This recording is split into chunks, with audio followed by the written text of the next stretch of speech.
Mis padres vaciaban mi sueldo después de haberme apoyado durante mi etapa de alcoholismo. Cuando por fin me mudé para estar cerca de mi hija, me llamaron traidora y exigieron que siguiera pagando sus cuentas. Mi vida dio un giro para peor hace 8 años, cuando yo, mujer, 28, empecé la universidad. Allí conocí a gente que me introdujo en un estilo de vida centrado en las fiestas. Antes de darme cuenta, bebía casi todos los días. Mis notas empezaron a bajar y faltaba regularmente a clase. No era la persona que mis padres habían criado. En mi segundo año descubrí que estaba embarazada. El padre, Robbie, 29, también era estudiante en mi universidad. Nuestra relación no era seria, solo 2 personas que tomaron malas decisiones después de demasiadas copas. Cuando le conté lo del embarazo, se mostró sorprendentemente dispuesto a apoyar lo que decidiera. Elegí tener al bebé. Mis padres se sintieron decepcionados, pero ofrecieron ayudarme. Volví a casa y abandoné la universidad. Robbie se graduó ese mismo año y recibió una oferta de trabajo en su estado natal, Michigan. El sueldo era excepcional, especialmente para un recién graduado. Me pidió que me mudara con él, pero yo no estaba lista para ese compromiso con alguien a quien apenas conocía. Mi hija, Gemma, nació en invierno. Robbie condujo 6 horas para estar presente en el parto. Sus padres también fueron. Se veían buenas personas, emocionadas con su nieta. Robbie venía cuando podía, pero su nuevo empleo lo mantenía ocupado. Al cabo de un año, sugirió que Gemma viviera con él. Me negué de inmediato. Era mi hija y no iba a cederla. Mis padres me animaron a volver a la universidad cuando Gemma cumplió 1 año. Dijeron que ayudarían con el cuidado y los gastos, pero solo si asistía al community college local. No podía trasladarme a una universidad en Michigan porque mis padres no me apoyarían económicamente allí. Dejaron claro que su ayuda estaba sujeta a esa condición. Cuando Gemma se acercaba a los 2 años, Robbie solicitó la custodia. Tenía un trabajo estable, una casa, y sus padres vivían cerca para ayudar con el cuidado infantil. Yo seguía siendo estudiante, vivía con mis padres y no tenía ingresos propios. Mi abogada explicó que, aunque los tribunales suelen favorecer a la madre, mi situación no era sólida. Robbie no pedía la custodia completa, quería custodia compartida con residencia principal en su hogar. Pasé semanas pensando en lo mejor para Gemma. Robbie ofrecía estabilidad, seguridad económica y apoyo familiar. Yo no tenía nada de eso. Además, la situación financiera de mis padres tampoco era buena, deudas de tarjetas, una segunda hipoteca y dificultades para llegar a fin de mes. Con el corazón encogido, acepté la propuesta de Robbie. Gemma viviría con él en Michigan y yo tendría derechos de visita en vacaciones y durante el verano. El día que puse a Gemma en un avión con Robbie fue el más duro de mi vida. Regresé a la universidad decidida a terminar la carrera lo antes posible. Tras graduarme, hallé trabajo en una aseguradora local. El sueldo era bajo, pero era un comienzo. Seguí viviendo con mis padres porque no podía permitirme un lugar propio y viajar para ver a Gemma a la vez. Ahí descubrí cuán grave era la situación de mis padres. Estaban ahogados en deudas de tarjetas, préstamos personales y facturas médicas. La mayor parte de sus ingresos se destinaba a pagos mínimos que nunca reducían el saldo. Cuando empecé a trabajar, esperaban mi contribución. Al principio era razonable, compras y servicios, pero pronto dependían de mí para todo lo que no fuera el pago de deudas. Les entregaba la mitad de mi sueldo cada mes. Cuando no bastaba, pedían más. No podía ahorrar ni para mí ni para los viajes a ver a Gemma. Cuando mencionaba mudarme, me recordaban cómo me apoyaron en el embarazo y la maternidad temprana. Decía que les debía eso. Intenté encontrar empleos mejor pagados, pero el mercado local era limitado y mi experiencia de nivel inicial no calificaba para puestos superiores. Me sentía atrapada. El mes pasado todo cambió. Me ofrecieron un puesto remoto en una empresa de marketing con un salario doble al actual y posibilidad de trabajar desde cualquier lugar. Esa misma semana, mi hermano Jake, 32, llamó. Se había mudado a Michigan el año anterior y preguntó si quería visitarlo. Se me ocurrió una idea. Si aceptaba el puesto remoto, podría mudarme a Michigan y estar cerca de Gemma, verla regularmente en lugar de solo en visitas programadas. Pero sabía que mis padres jamás lo aprobarían, exigirían que me quedara y siguiera sosteniéndolos. Les dije que visitaría a Jake una semana. Empaqué 2 maletas con lo esencial y dejé lo demás. Acepté la oferta de trabajo durante el vuelo. Al llegar, conté mi plan a Jake. Se sorprendió, pero me ofreció alojamiento hasta encontrar mi lugar. Esa noche llamé a Robbie y le expliqué que me había mudado. Él fue prudente pero accedió a que viera a Gemma ese fin de semana. 3 días después, mis padres entendieron que no volvería. Llamaron repetidas veces dejando mensajes furiosos. Me acusaban de abandonarlos cuando más me necesitaban. Mi padre dijo que podrían perder la casa sin mi ayuda. Mi madre recordó todo lo que hicieron cuando luchaba contra el alcohol. La culpa me abruma. Si me acogieron en mi peor momento, me ayudaron a dejar la bebida y acabar la carrera, pero también esperaban que los mantuviera indefinidamente. No sé si hice bien yéndome así. Podría haber sido honesta, pero temía que me manipularan para quedarme. Les envié dinero para un mes de gastos, dándoles tiempo para reaccionar. No puedo seguir manteniéndolos a distancia. Necesito centrarme en reconstruir mi relación con Gemma y establecer mi propia vida. ¿Estuve mal al irme de esta manera? ¿Debo seguir enviándoles dinero? ¿Los abandoné después de todo lo que hicieron por mí? No dejo de pensarlo, incluso mientras me preparo para ver a mi hija por primera vez en meses. Actualización 1. Han pasado 3 semanas desde mi publicación original y ha ocurrido mucho. Los comentarios me ayudaron a ver con claridad. Muchos dijeron que no soy responsable de las decisiones financieras de mis padres, y eso alivió parte de la culpa. Me instalé en la habitación de invitados de Jaque y comencé el nuevo trabajo remoto. Es desafiante pero gratificante. Mi jefe parece contento y ya conecto con colegas por videollamada. Lo más importante es mi relación con Gemma. La he visto 4 veces desde que llegué. La primera visita fue incómoda, me recordaba pero estaba tímida y distante. Robbie se quedó cerca todo el tiempo, lo que hizo la interacción forzada. La segunda visita mejoró, fuimos a un parque y Gemma me mostró su estructura de escalar favorita, habló más libremente sobre sus amigos y juguetes. Robbie nos dio espacio sentado en un banco. En la tercera visita, Gemma le preguntaba a Robbie cuándo me vería de nuevo. Sugirió que la llevara por helado, solo nosotras. Esa hora a solas fue preciosa. Me tomó de la mano camino a la heladería y eligió chispas de colores en su cono de vainilla. Preguntó si viviría en Michigan para siempre. Cuando dije que sí, sonrió y dijo que le alegraba. Ayer Robbie me invitó a cenar en su casa. Sus padres también estaban. Temía su juicio, pero fueron acogedores. Su madre, Bárbara, me abrazó y agradeció que me mudara. Dijo que Gemma hablaba de mí constantemente. Durante la cena, Robbie propuso revisar la custodia. Gemma podría quedarse un fin de semana al mes conmigo, aumentando gradualmente. Me abrumó su generosidad. Después, mientras Gemma me mostraba su habitación, Robbie explicó que nunca quiso alejarla de mí, solo quería lo mejor para ella. Conversar con sus padres fue revelador. Contaron del primer día de preescolar, su recital de ballet, y cuando decidió cortarse el cabello. Momentos que me perdí y que subrayaron cuánto había sacrificado al vivir lejos. En cuanto a mi familia, mis padres siguen llamando y enviando mensajes a diario, alternando culpa y acusaciones de ira. Incluso contactaron a mis amigos, diciendo que los abandoné. La semana pasada llamaron a mi nuevo jefe alegando que les robé dinero. Por suerte, él lo vio como un asunto personal. Jaque me aconsejó bloquear sus números temporalmente para tener espacio. Lo hice hace 3 días y sentí alivio inmediato. Por primera vez en años, no desperté temiendo revisar el móvil. Mi hermana Laura, 30, llamó ayer. Nunca fuimos cercanas, nuestros padres nos comparaban, creando competencia. Vive en California y tiene poco contacto con ellos. Exigió saber por qué los dejé en situación tan difícil. Cuando expliqué la carga económica, dudó. Laura reveló algo perturbador. Nuestros padres le decían que necesitaban dinero para mi matrícula universitaria, afirmando haber gastado $50,000, una gran exageración, pues el Community College costó unos $12,000 y yo misma pagué libros con un trabajo de medio tiempo. Laura les enviaba dinero creyendo ayudar a mi educación. Le envié recibos de matrícula. Tras verlos, admitió haberles dado más de $30,000 en 2 años. Comprendimos que nos enfrentaban para sacar dinero de ambas mediante mentiras. Pese a nuestra relación tensa, me conmovió que Laura estuviera dispuesta a ayudarme, aunque indirectamente. Hablamos horas, compartiendo tácticas de manipulación nunca discutidas. Busco apartamento, la casa de Jaque es cómoda, pero necesito mi espacio, sobre todo si Gemma se quedará conmigo. Hallé opciones a 30 minutos de la casa de Robbie. Los alquileres son más bajos que en mi ciudad natal y con mi nuevo sueldo puedo costear un 2 dormitorios decente. Respecto a mis padres, decidí dejar de enviarles dinero. Han de resolver sus problemas sin depender de sus hijos. Laura estuvo de acuerdo y también detendrá sus pagos. Planeamos hablar la próxima semana para apoyarnos ante la inevitable reacción. Aún siento punzadas de culpa al pensar que podrían perder la casa, pero ese sentimiento queda eclipsado por la alegría de reconectar con mi hija. Verla reír mientras me mostraba su colección de peluches me recordó que mudarme fue la decisión correcta. Actualización 2. Han pasado 2 meses desde mi última actualización y han ocurrido cambios importantes. Lo más positivo es que encontré y me mudé a mi propio apartamento, un 2 dormitorios en un complejo tranquilo, a unos 25 minutos de la casa de Robbie. El segundo dormitorio está dedicado a Gemma, cama, escritorio, juguetes. Pinté las paredes de morado, su color favorito. Gemma se ha quedado conmigo 3 fines de semana. La primera noche fue una mezcla de emoción y ansiedad. Temía que no durmiera bien o quisiera volver con su papá.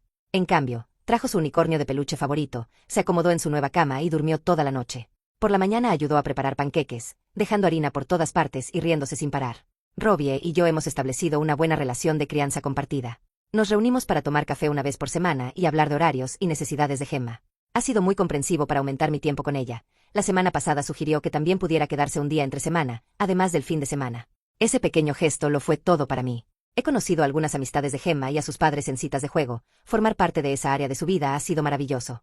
Asistí a la reunión de padres y maestros en su escuela junto a Robbie. La maestra, sin conocer nuestra historia, comentó lo agradable que era ver padres cooperar después de una separación.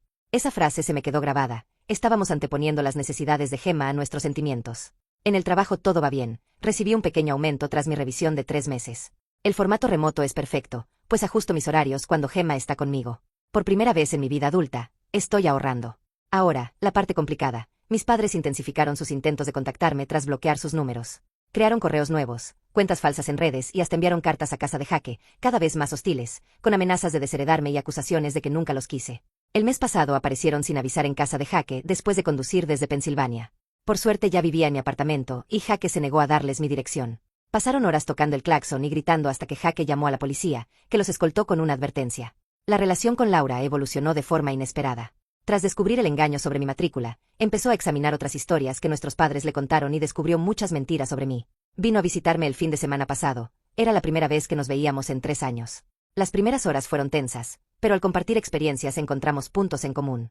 Conoció a Gemma y fue enternecedor verlas juntas. Mi hija le mostró su cajita de piedras. Durante la visita recibimos noticias inquietantes. Nuestros padres habían sacado una tarjeta de crédito a mi nombre, años atrás, cuando vivía con ellos tras el nacimiento de Gemma. Hacían pagos mínimos, pero dejaron de pagarlos, lo que provocó llamadas de cobro a mi antiguo número. Laura revisó su historial y descubrió que hicieron lo mismo con ella. Entre ambas tarjetas acumularon más de $15,000 en deuda fraudulenta. Pasamos un día reuniendo documentos y presentamos denuncias por robo de identidad. Fue una decisión difícil, sabiendo que podría acarrear cargos penales, pero la alternativa era aceptar una deuda ajena. Las compañías de crédito abrieron investigaciones de fraude. La revelación más sorprendente vino de Jaque. Nuestros padres también le habían pedido dinero varias veces alegando gastos míos, matrícula, facturas médicas de Gemma, etc.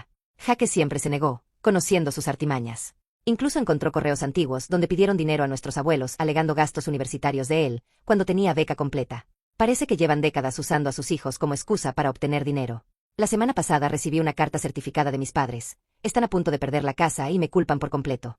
Incluyeron una lista de todo lo que supuestamente gastaron en mí desde mi nacimiento hasta la universidad, con un total de $157,000, y amenazaron con demandarme si no reanudaba los pagos. Un amigo abogado me aseguró que los padres no pueden legalmente cobrar a sus hijos por la crianza básica. Guardo la carta con el resto de pruebas por si las necesito. A pesar de estos desafíos, mi vida es más estable que en años. Mi prioridad sigue siendo fortalecer el vínculo con Gemma y brindarle un entorno seguro. Ver su cara iluminarse cuando voy a recogerla compensa todas las dificultades. Actualización 3. Han pasado 4 meses desde la última actualización y escribo esta publicación final para cerrar este capítulo. La situación con mis padres llegó a una conclusión, aunque no la que cualquiera hubiera deseado. La investigación por fraude de tarjetas reveló pruebas claras de que mis padres abrieron cuentas a nombre de Laura y mío sin consentimiento. El detective les ofreció 2 opciones: enfrentar cargos penales o aceptar un plan de conciliación que incluya asesoría financiera y reembolso. Eligieron lo segundo, aunque siguen insistiendo en que tenían derecho a usar nuestras identidades porque les debemos por criarnos. Su casa se vendió en ejecución hipotecaria, se mudaron a un pequeño apartamento y, según una tía que aún habla con ellos, viven con recursos limitados por primera vez en décadas. Enviaron una última carta declarando que Laura, Jaque y yo ya no somos sus hijos y que no quieren saber de nosotros jamás. Aunque las palabras fueron duras, la carta aportó un cierre. Laura, Jaque y yo nos reunimos a cenar el mes pasado para hablar de nuestros padres. Acordamos mantener distancia por ahora, pero con la puerta entreabierta a una reconciliación si alguna vez reconocen su conducta y muestran verdadero arrepentimiento. No esperamos que ocurra pronto, pero no cerramos la posibilidad. La parte positiva de todo este caos ha sido reconectar con mis hermanos. Laura se mudó de California a Chicago, a pocas horas en coche, viene cada mes y Gemma la adora. Jaque y yo cenamos juntos cada semana, algo que jamás hicimos de niños debido a las divisiones que fomentaban nuestros padres. En cuanto a Gemma, nuestra relación sigue fortaleciéndose. Robbie y yo revisamos la custodia mediante mediación. Ahora Gemma pasa semanas alternas con cada uno. La transición fue gradual y se ha adaptado bien. Vivimos lo bastante cerca para que mantenga la misma escuela y amistades. Robbie conoció a alguien nuevo, Leslie, maestra de kindergarten, que se lleva de maravilla con Gemma. Me sorprendió no sentir celos. Al contrario, agradecí que mi hija tenga otra adulta que la quiera. Mi apartamento se ha convertido en un verdadero hogar. La habitación de Gemma está llena de sus dibujos, y el refrigerador exhibe sus tareas y obras. Tenemos rutina de deberes, cena y cuentos, esos momentos cotidianos, ayudar con matemáticas, hablar de su día mientras comemos espaguetis, leer antes de dormir, son invaluables tras haberme perdido tantos años de su vida diaria. Mi empleo remoto pasó de periodo de prueba a permanente, con otro pequeño aumento y beneficios adicionales. Por primera vez tengo seguro médico propio, formé un fondo de emergencia y empecé a invertir algo para la futura educación de Gemma. A veces pienso en cómo habría sido todo si no hubiera caído en malos hábitos en la universidad o si hubiera logrado quedarme con Gemma desde el principio, pero esos pensamientos no duran, el pasado no se puede cambiar. Prefiero concentrarme en crear estabilidad y alegría ahora. El fin de semana pasado Gemma y yo plantamos un pequeño huerto en mi balcón. Mientras sembrábamos semillas de tomate y albahaca, preguntó si las plantas crecerían también en casa de su papá. Expliqué que se quedarían en mi apartamento, pero que ella podría cuidarlas cuando viniera. Reflexionó y sugirió plantar algo también en casa de Robbie para ver crecer cosas en ambos lugares. Su solución me pareció muy sabia. El crecimiento ocurre donde lo cuidamos. Mi hija prospera con 2 padres que la aman aún viviendo separados. Mi relación con mis hermanos florece lejos de la influencia divisiva de nuestros padres, y he construido una vida que, sin ser perfecta, me permite estar presente para la persona que más importa. El camino ha sido duro, con decisiones dolorosas y enfrentamientos, pero, de pie en el balcón viendo a Gemma regar las semillas, sé que mudarme fue lo correcto. Algunas relaciones debieron terminar para que otras empezaran, ciertos lazos se rompieron para que se formaran más sanos. No sé qué depara el futuro con mis padres, quizá algún día reconozcan el daño y busquen reconciliación. Hasta entonces, me concentro en romper el ciclo con Gemma, asegurando que crezca sabiendo que se le ama incondicionalmente, no por lo que pueda aportar. A quienes siguieron mi historia y ofrecieron consejos, gracias. Sus perspectivas me ayudaron a atravesar el periodo más difícil de mi vida. Ojalá mi experiencia sirva a quienes se debaten entre la obligación hacia sus padres y la necesidad de construir su propia vida. A veces la decisión más dura es la correcta, incluso si viene cargada de culpa e incertidumbre. Historia 2. Mi padre decidió casarse con una mujer joven un mes después de la muerte de mi mamá y amenazó con dejarme sin herencia si no asistía a la boda. No sabía lo que le esperaba. Yo, mujer de 28 años, perdí a mi mamá a causa de cáncer hace una semana. El dolor sigue fresco, como una herida abierta que no deja de sangrar. Pero lo que ha hecho este tiempo insoportable es el comportamiento de mi papá, de 54 años. Para comprender la situación, necesito dar contexto. La relación de mis padres siempre fue, por decirlo suavemente, turbulenta. Cuando se conocieron, a principios de sus 20s, mi papá llevó a mi mamá a conocer a sus padres. No salió bien, su familia era adinerada y muy pendiente del estatus, mientras mi mamá venía de origen humilde. La rechazaron de inmediato, acusándola de cazafortunas. Mi papá, en un raro gesto de valentía, la defendió y cortó lazos con su familia. Se mudaron a otro estado para empezar de cero. Desde ese día él jamás habló de su familia ni permitió que mi mamá los contactara. Así crecí sin conocer esa parte del árbol genealógico. Mi única familia era el abuelo de mi mamá, que la crió tras quedar huérfana. Era un hombre dulce que me adoraba, pero falleció hace unos años, dejando a mi mamá como mi único vínculo familiar. Mis recuerdos de infancia están dominados por gritos. Mis padres discutían constantemente, a cualquier hora. Mi papá le decía a mi mamá cosas horribles, que era tonta, inútil, fea, la acusaba de haberlo atrapado, de arruinarle la vida. A veces las peleas se volvían físicas, se oían golpes y luego sollozos. Yo me encerraba en mi cuarto, con la almohada en los oídos. Al salir, encontraba cosas rotas y a mi mamá con ojos hinchados, a veces moretones que intentaba cubrir con maquillaje. Mi papá fingía normalidad, leyendo el periódico e ignorándonos. Quedó claro muy pronto que detestaba ser padre. Se quejaba de que arruiné sus vidas, de que nunca quiso hijos. Casi siempre ignoraba mi existencia, solo me hablaba para criticar. Mis notas no eran suficientes, yo hacía ruido, era desordenada, necesitada. Nada era correcto para él. Mi mamá intentó protegerme y darme algo de normalidad. Era mi roca, siempre con abrazos y palabras de ánimo cuando mi papá me derrumbaba. Después de peleas fuertes, me llevaba al parque o por helado para crear buenos recuerdos. Al crecer, la dinámica cambió. El abuso de mi papá se centró más en mí durante la adolescencia. Ridiculizaba mi apariencia, mis intereses, aplastaba cualquier sueño que expresara. Mi mamá lo enfrentaba, y él redoblaba su ira contra ella, un ciclo brutal sin fin. Me fui a la universidad en cuanto pude, ansiosa por escapar del ambiente tóxico. Pero me preocupaba mi mamá, sola con él. La llamaba a menudo y a veces oía temblor en su voz. Cuando le diagnosticaron cáncer hace 2 años, pensé que quizá ablandaría el corazón de mi papá. Fue al contrario, se volvió aún más cruel. Se quejaba de las facturas médicas, de lo incómodo de su enfermedad. Se negó a llevarla a quimio o cuidarla. No soportaba verla pasar esto sola, así que regresé a casa para cuidarla. Mi papá casi no estaba, trabajaba tarde, salía con amigos. Cuando aparecía, le gritaba por ser lenta o desordenada. No mostraba compasión mientras ella se consumía. Verla sufrir por la frialdad de él me destrozaba. Pasaba noches sujetando su mano mientras lloraba, preguntándose cómo el hombre que amó podía ser tan despiadado. Intenté llenar ese vacío, darle todo el cariño que él negaba, pero sabía que no era lo mismo. Cuando mi mamá falleció, la pérdida fue indescriptible. Era mi mejor amiga, mi apoyo, la única que me amó sin condiciones. Siento que parte de mí murió con ella. Mi papá, en cambio, parecía casi aliviado. Apenas derramó lágrimas en el funeral y pasó el tiempo en el móvil, eligiendo las opciones más baratas. Parecía ansioso por terminar y seguir con su vida. Apenas un mes después de su muerte, mi mundo volvió a sacudirse. Mi papá trajo a una mujer joven y la presentó como su novia, Megan, 27. Dijo que llevaban un año saliendo, lo que significa que la veía mientras mi mamá agonizaba. Estaba furiosa. ¿Cómo pudo traicionar así a mi mamá? Megan intentó abrazarme, diciendo que lamentaba mi pérdida, con un tono meloso que sonaba falso. Su mirada calculadora me inquietó. Es apenas un año menor que yo. ¿Qué podría interesarle de mi papá aparte de su dinero? Luego soltó otra bomba. Planeaban casarse pronto y yo debía aceptar a Megan como madrastra o me cortaría de la herencia. No lo podía creer. Le dije que no fingiría felicidad. Él me llamó egoísta e inmadura, asegurando que debería alegrarme por su nueva felicidad.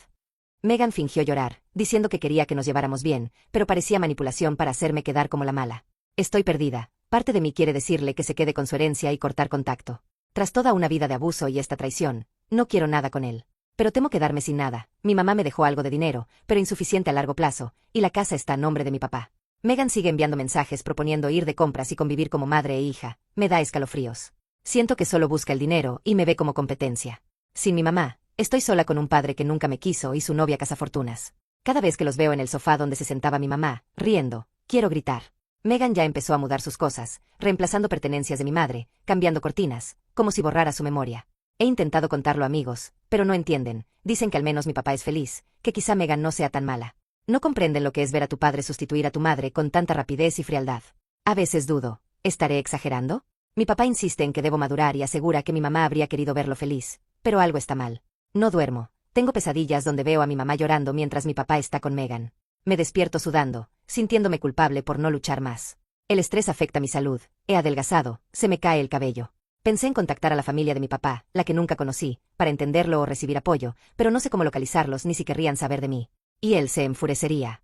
Me siento atrapada, quiero honrar la memoria de mi mamá y enfrentar esta falta de respeto, decirles lo que pienso. Pero también temo perder mi única seguridad financiera. ¿Vale la pena traicionar mis principios por estabilidad económica? Necesito orientación. ¿Debo fingir para mantener la herencia o ser fiel a mis principios y arriesgarlo todo? La herida sigue abierta y esta situación es en ella. Cualquier consejo será bienvenido. Estoy desesperada. Actualización. A medida que se acercaba la boda con Megan, mi desesperación por detenerla crecía. Una noche, la suerte pareció sonreírme. Mi papá dejó su laptop abierta al salir con Megan a hacer compras de último minuto. Sabía que estaba mal, pero no resistí la tentación de husmear. Al principio no hallé nada extraño, hasta que noté una segunda cuenta de Facebook. Al abrirla, me quedé atónita, fotos de un hombre distinto, una vida donde mi mamá y yo no existíamos. Según ese perfil, mi papá nunca se había casado y vivía en nuestro estado solo por trabajo. Había fotos con sus padres y hermanos en eventos de años recientes, fechas en las que, según él, llevaba décadas distanciado. Cuanto más investigaba, más descubría. Mantenía 2 identidades. Incluso tenía otra casa en la ciudad donde hospedaba a sus padres en sus viajes de negocios. Sentí náuseas. Mi vida era una mentira. Su familia nunca rechazó a mi mamá, ni siquiera sabía de nuestra existencia, éramos su secreto sucio por casi 30 años. Temblando de ira y dolor, actué rápido, fotografié todo, el otro perfil, imágenes de la otra casa, y hallé el correo de mi abuelo paterno. Le escribí explicándole quién era, con fotos mías, de mi mamá y de la vida actual de mi papá con Megan. Pasaron 2 semanas angustiantes sin respuesta. Creí que lo habría tomado por estafa. Pero un día recibí una llamada. Era mi abuelo. Quería verme en persona. Nerviosa, quedamos en una cafetería. Cuando un señor mayor, idéntico a mi papá, entró, supe que era él. Se acercó y pude ver el momento en que reconoció rasgos familiares en mi cara.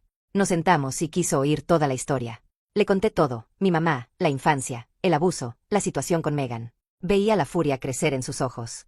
Al terminar, guardó silencio un largo rato, admitió sentirse impactado y decepcionado, pero decidió ayudarme, confrontaría a mi papá. Unos días después, mi abuelo citó a mi papá.